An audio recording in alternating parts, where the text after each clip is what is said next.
وعلیکم السلام ورحمۃ اللہ وبرکاتہ۔ اللہ رب العالمین آپ کو جزائے خیر عطا فرمائے اور خیر و عافیت میں رکھے اور مزید علم حاصل کرنے کی توفیق عطا فرمائے۔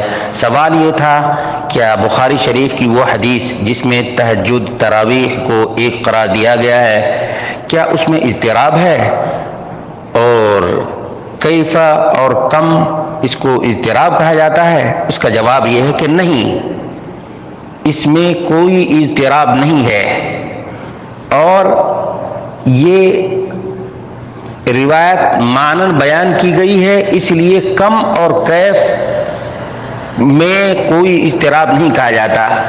یہ دراصل جب مقلدین کے اوپر چوٹ پڑتی ہے نا، دلائل کے ذریعے سے ہتھوڑے پڑتے ہیں، تو ان کا دماغ اس طرح سے بوکھلانے لگتا ہے، اور یہاں تک کہ ایک صحیح حدیث کو نہ ماننے کے لیے پتہ نہیں کہاں کہاں سے بہانے تراشنے کی کوشش کرتے ہیں۔ تلاشنے کی بات نہیں کر رہا ہوں، بلکہ تراشنے کی کوشش کرتے ہیں، لیکن یہ جتنے ہی تراشنے کی کوشش کرتے ہیں اتنے ہی یہ ذلیل اور خوار ہوتے ہیں، اس لیے کہ تقلید ذلت کا نام ہے۔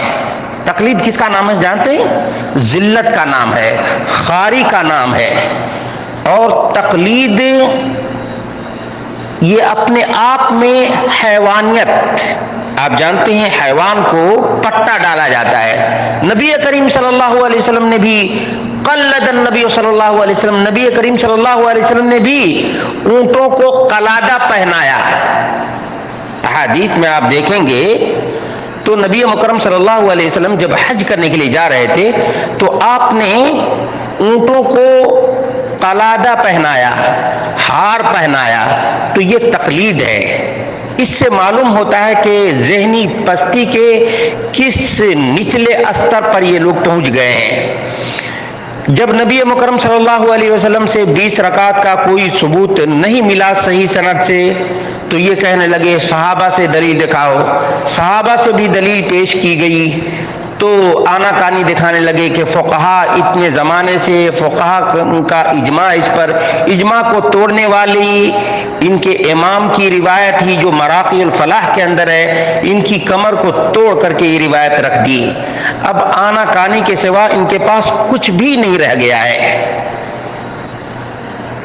یہ یا تو مانیں گے تو تقلید کا پٹا ٹوٹ جائے گا، اگر بخاری کی روایت کو مان لیں گے، اور نسائی کے اندر بھی یہ روایت موجود ہے، تو اگر یہ صحیح حدیث کو مان لیں گے تو تقلید کا جو پٹا ہے، قلادہ ہے، اور ان کے گردن میں جو اپنے زبردستی لگایا ہوا پٹا ہے وہ ٹوٹ جائے گا۔ اس لیے صحیح چیز کو یہ نہیں مانتے اور اپنی ذلت کو یہ برداشت کرتے رہنا پسند کرتے ہیں، لیکن صحیح حدیث کو، اتباع مصطفیٰ کو قبول کرنا گوارا نہیں کرتے۔ اس روایت میں کسی بھی محدث نے یہ نہیں کہا کہ اضطراب ہے۔ کیفا اور کم میں کون اضطراب کہہ سکتا ہے؟ لا حول ولا قوت الا باللہ۔